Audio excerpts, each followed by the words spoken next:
Balik po tayo sa mga balita. Pinagmumulta ng otoridad ang may-ari ng Chinese restaurant sa Binondo, Maynila matapos silang makuhanan ng CCTV camera na nagtatapon ng sebo sa kanal. Report mula kay Jim Tejano, exclusive. Abril 15 ngayong taon, makikita sa closed-circuit television o CCTV ang tatlong lalaki sa labas ng isang kainan sa kahabaan ng Tomas Pinpin Street sa Binondo, Maynila, gabi ng Miyerkules. Nang makuna ng mga eksenang ito sa video, isang lalaki ang may dalang timbat walang pag-aalinlangang ibinuhos ang laman nito sa kanal. Sumunod ang isa pang lalaki, hila-hila ang isang container at ganoon din ang ginawa. Kapuna-puna, kulay dilaw ang likidong itinatapon na pinaghihinalang may halong sebo o used cooking oil.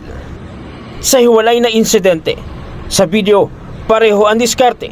Dahil dito, personal na tinungo ng Net25 News ang nasabing lokasyon.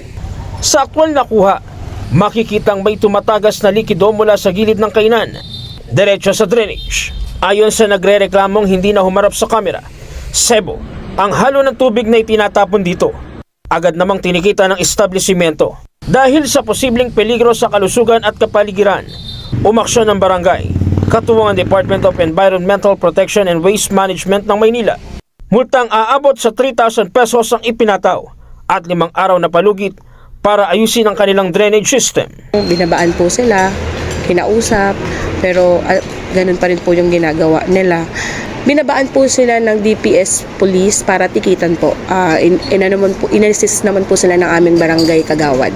Ayon sa barangay, tuloy-tuloy ang kanilang clearing at declogging operations para maiwasan ang pagbabara ng kanal at posibleng pagbaha. May regular din na cleanup drive at estero cleaning sa komunidad. Nagkakandak po kami twice a year ng declogging.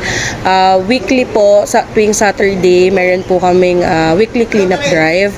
Iba pa po yung winawalis ng aming street sweeper everyday. Meron din po kaming estero cleaning.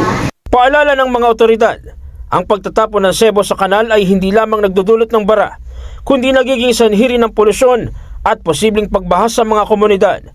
Patuloy namang sinusubukan ng Net25 News na makuha ang panig ng may-ari ng nasabing kainan. Jim Tejano, para sa mata ng Agila, matatag, matapang, matapat.